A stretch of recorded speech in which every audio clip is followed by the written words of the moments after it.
Sejam todos bem-vindos. Sou o Celso Mastrascusa, professor do Secopan, Centro Comunitário Parque Madepinho, localizado na Zona Sul de Porto Alegre, vinculado à Secretaria Municipal de Esportes, Lazer e Recreação da Prefeitura Municipal de Porto Alegre. Então, neste momento, estamos trabalhando em modelo remoto, devido à pandemia, e pensamos, então, em realizar uma série de entrevistas relacionadas à atividade física e à saúde, em tempos de pandemia, como orientação à população em geral. Para tanto, convidamos, então, o professor especialista Natan Cruz, que, na sequência, irá fazer sua apresentação. No primeiro vídeo que nós realizamos com o professor Natan, falamos sobre caminhada orientada.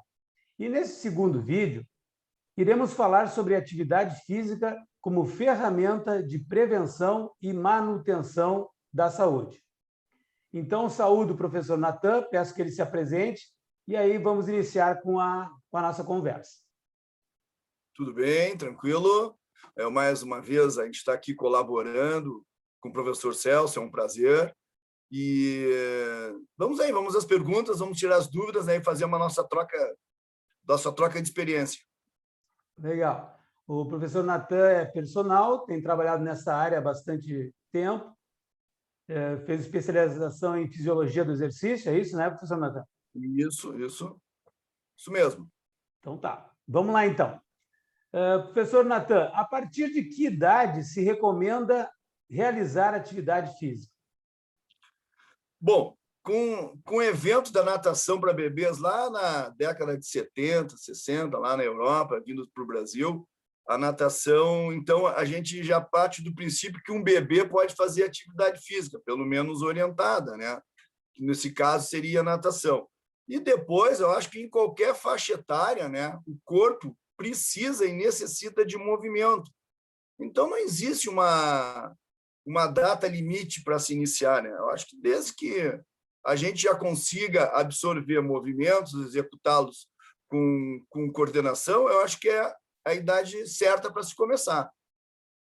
A gente estava comentando anteriormente que, por volta dos 30 anos, acontecem determinadas situações fisiológicas do próprio desenvolvimento do ser humano, que são situações aconselhadas já a tomar alguma atitude a nível de uma atividade física mais específica. O que tu poderia nos orientar?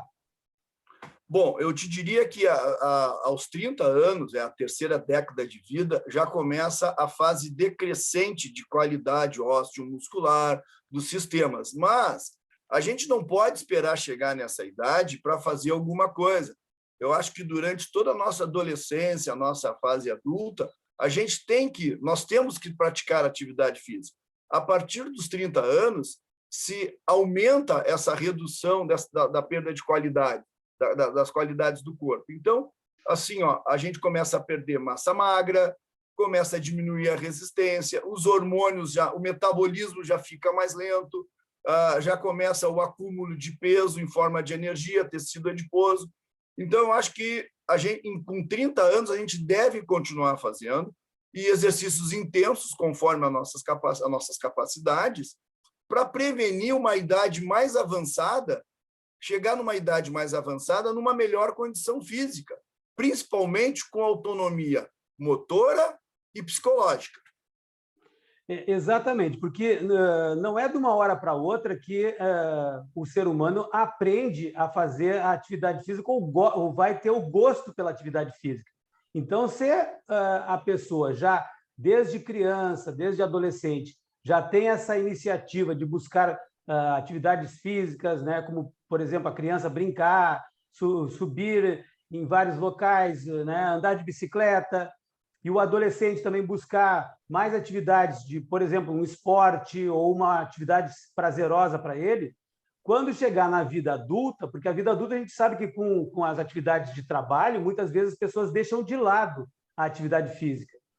E tem uma autora, a Dalila Costalá, que é mais da área da psicomotricidade, ela fala que o ser humano, de 0 a 7 anos, o ponto mais importante do desenvolvimento dele é a questão da rapidez, da precisão, desculpa, da precisão. Dos 7 aos 10 anos, ele envolve a questão da rapidez, e dos 10 aos 14 começa a entrar a questão da força. E aos 14 anos seria o top, né, do desenvolvimento da força. Como é que tu vê isso? Tu entende que isso também é fundamental para o desenvolvimento e realmente as experiências que tu vai ter na adolescência, na fase de criança, vão ser fundamentais para essa questão da vida adulta e a questão do trabalho na vida adulta? Bom, a gente partindo desse princípio que tu recomendou aí, que tu grifou, o ser humano, no ato motor, ele existe um evento que chama-se engrama, que nada mais é do que a memória motora. Então, se desde uma idade tenra ou adolescente eu comecei com uma prática esportiva, uma atividade física, o meu organismo já vai criando essa memória motora. Quando eu chego na minha fase adulta, eu tenho mais facilidade na amplitude e na execução dos movimentos devido a essa memória motora, já está gravada. E então é muito importante que a gente comece mais cedo a atividade física. E isso não quer dizer que a gente não pode começar como adulto. Pode sim, deve. Então não é porque eu fiquei 30 anos sem fazer nada que agora eu não vou fazer mesmo. Não, guardadas as proporções e as comparações, eu vou ter benefício também da atividade física. E só lembrando um seguinte detalhe, um indivíduo que praticou atividade física lá dos seus 15 aos seus 25 anos, nadou, e, de repente, por qualquer outro motivo ele tenha parado, a partir de 4, 5 meses de inatividade, ele se torna um sedentário, nas mesmas condições físicas de um sedentário. Mas a memória motora ele continua. Ela só vai ser ativada no momento que ele voltar a realizar atividade física. Então, não tem idade para se começar nem se terminar. E outra, a partir dos 30 anos, que é a nossa faixa decrescente, a nossa fase decrescente da qualidade física, a gente tem que se preocupar nos dois sistemas, tanto o sistema aeróbio cardíaco, que é muito importante, mas o sistema ósseo muscular também, porque é ele que nos dá a autonomia de levantar, de sentar, de carregar. E é muito importante, ele nos dá, tendo autonomia, o indivíduo tem uma vida plena, ou próximo disso. Então, é importante que não na fase adulta eu deixe de fazer, não, eu continue ou até comece a fazer. O importante é se movimentar. Exatamente. Mas na vida adulta, né, como a gente está falando agora, por volta de 25, 30 anos, né, quando a pessoa busca a sua autonomia no sentido de sair da casa dos pais, e aí busca a sua vida individual, com individualidade, financeiramente também, tem a questão do trabalho. Então, muitas vezes, pessoas pensam assim, mas agora eu estou trabalhando, eu não vou ter tempo de fazer atividade física. Então, isso é uma verdade ou isso é um mito? Olha, para muitos, professor, é uma verdade. Realmente se torna uma coisa difícil, apertada de se colocar no meu dia a dia. Não quer dizer impossível. E como a gente falou no vídeo lá atrás da caminhada orientada, existem outros métodos mais rápidos que não demandam tanto tempo, que pode fazer uma boa manutenção de saúde, sim. Então, é escolher o profissional certo e o método certo, porque aí vai ter que entrar muito a motivação para esse indivíduo. Ele já vem de um dia cansado, de uma noite cansada, e ainda vai fazer esforço físico, então tem que ter muita motivação e muita capacidade do colega profissional de trabalhar com esse indivíduo aí. Legal. Professor Natan, tem uma outra questão. Quando a pessoa chega na idade da terceira idade, muitas pessoas pensam que, bom, agora então é o momento de descansar, é o momento de eu ficar mais tranquilo em casa, né? Eu já estou aposentado. Então, até quando devemos realizar atividade física? Existe esse momento aí que, bom, agora já não dá mais para fazer atividade física. E aí eu vou trazer um pensamento de uma médica, a Matsudo. Ela esteve em Porto Alegre dando uma palestra para a Secretaria Municipal de Esportes aqui na época, e ela fazia o seguinte comentário, que foi feita uma pesquisa onde as pessoas que ficavam mais tempo sentadas é que morriam antes também. Então, ela orientava que o idoso ficasse o mais tempo de pé possível. Então, muitas vezes a gente pensa assim, então chegou um idoso, o senhor pode sentar, bota a pessoa sentada. Então, o que isso tem a ver com a questão de que a atividade física ela deve continuar para a vida toda, ou isso também não é uma verdade? O que tu diria sobre isso?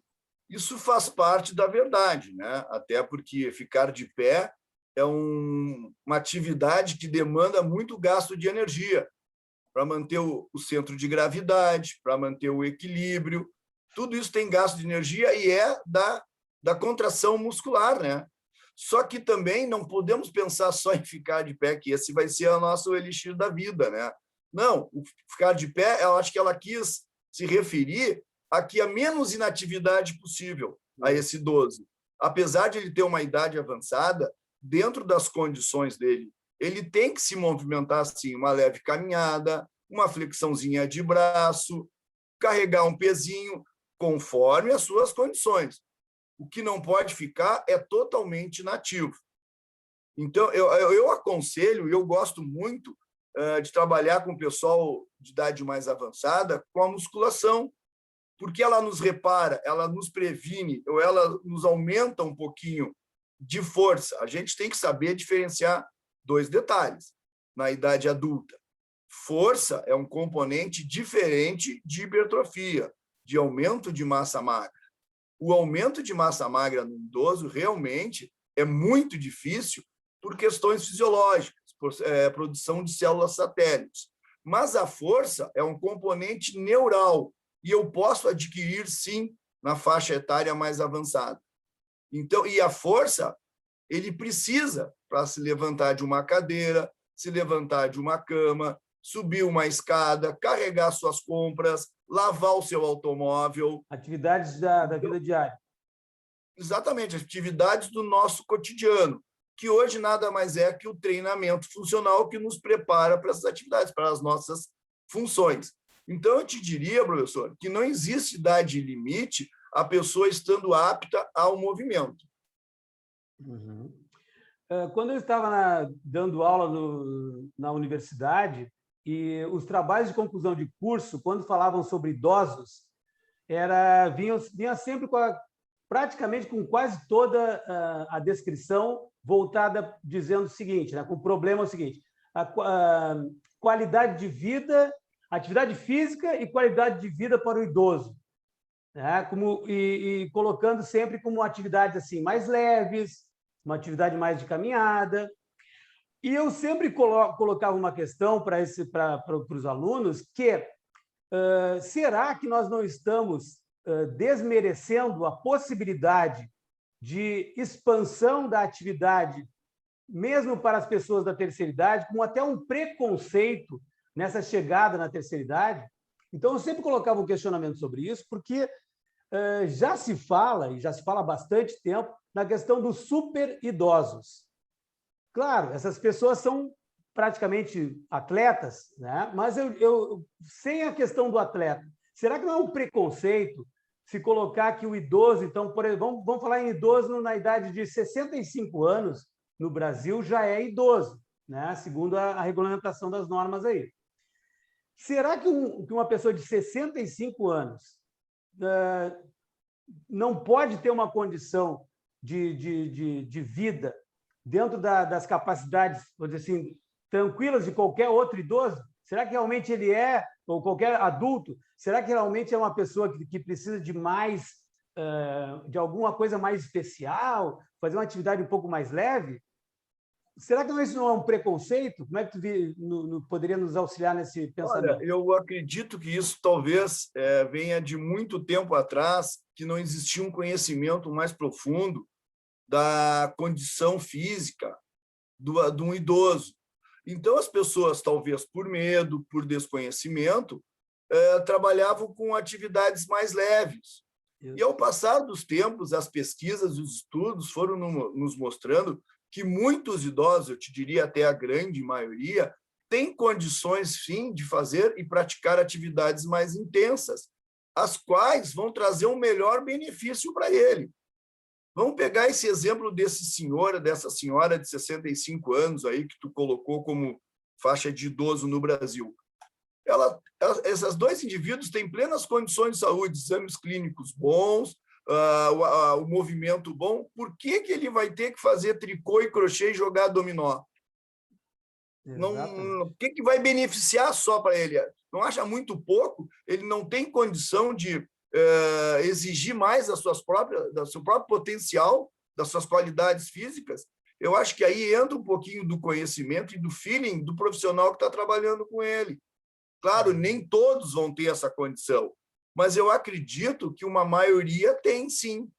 Tem, ainda mais se é um idoso que vem lá da adolescência praticando atividade física ou recreativa, ele vai ter aquilo que eu falei antes, aquele engrama, ele vai ter estamina, ou seja, condição, reservas, né, de energia e de condição de fazer atividade física. Claro, eu não vou querer comparar ele com um jovem de 25 anos e dar a mesma intensidade de treino. Eu posso dar o mesmo treino, mas de intensidade diferente, porque aí entra a condição da individualidade biológica. E essa individualidade biológica é para todos e para todas as idades também, né? Exato. Duas pessoas de 25 anos, não quer dizer que as duas pessoas de 25 anos vão ter a mesma possibilidade de atividade. Vamos fazer um comparativo. Eu vou pegar um rapaz, 25 anos, que é da geração do videogame, do PlayStation. Ele vira à noite jogando. E vamos pegar um senhor, um idoso, que sempre praticou a corrida ou a atividade física regular.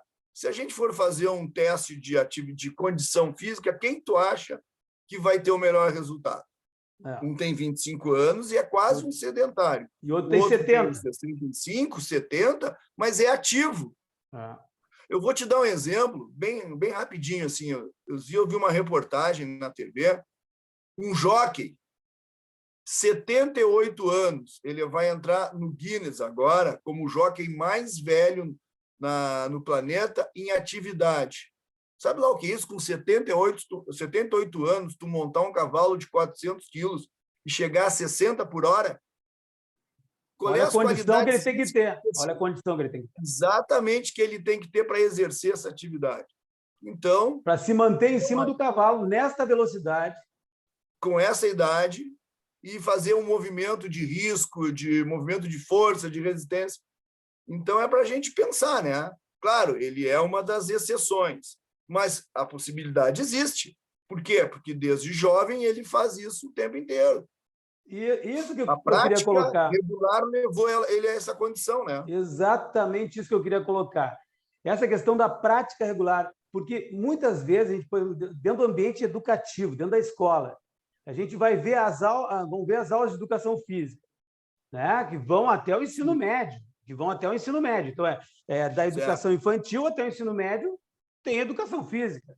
Certo. E olho as possibilidades que nós temos dentro da escola para desenvolver atividades físicas e desenvolver, então, a condição também cardiorrespiratória, toda a condição, inclusive das questões psíquicas de relação também, que pode ser realizada até o ensino médio, né? E nós vemos muitas vezes um despreparo até para o que se pode exigir, né? O que se pode exigir de um adolescente de 15, 16 anos dentro do ambiente da escola.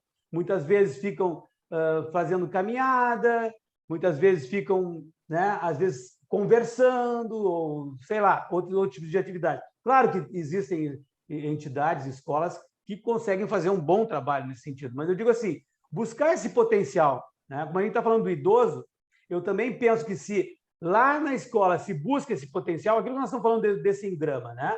Onde a criança, então, e o adolescente vai querer buscar esse potencial, provavelmente, quando ele chegar na idade adulta, de idoso, de terceira idade, ele também vai querer buscar esse potencial. Então, eu também vi reportagens sobre super atletas, super idosos, que está se falando, pessoas com 90 anos surfando, pessoas com 85 anos surfando, entende? Claro que ele não começou a surfar com 85, é óbvio que não, mas eu digo, será que nós não estamos desmerecendo a questão do idoso e da atividade física, nesse sentido de buscar o potencial?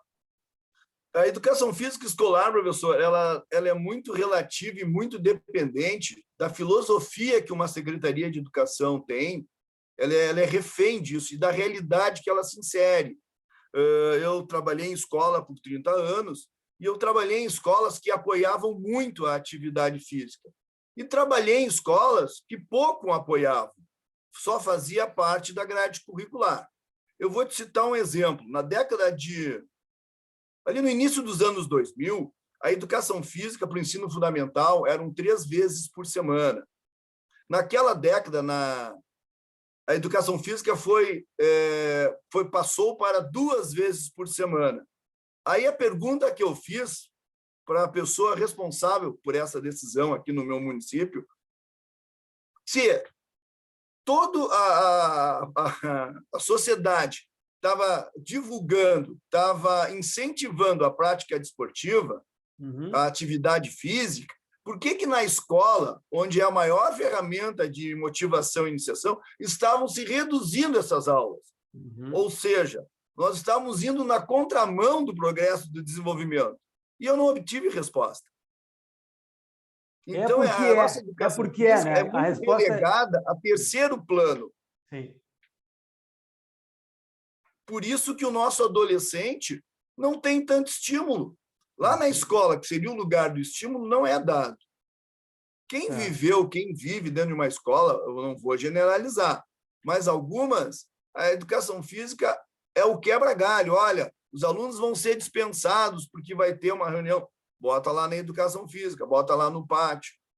Então, não é dado uma importância. E outra, uma vez, para essa mesma pessoa, eu fiz a seguinte pergunta: secretária, hoje a senhora é uma adulta, a senhora faz aula, cursinho de matemática, de português para se manter ativa na memória? Não.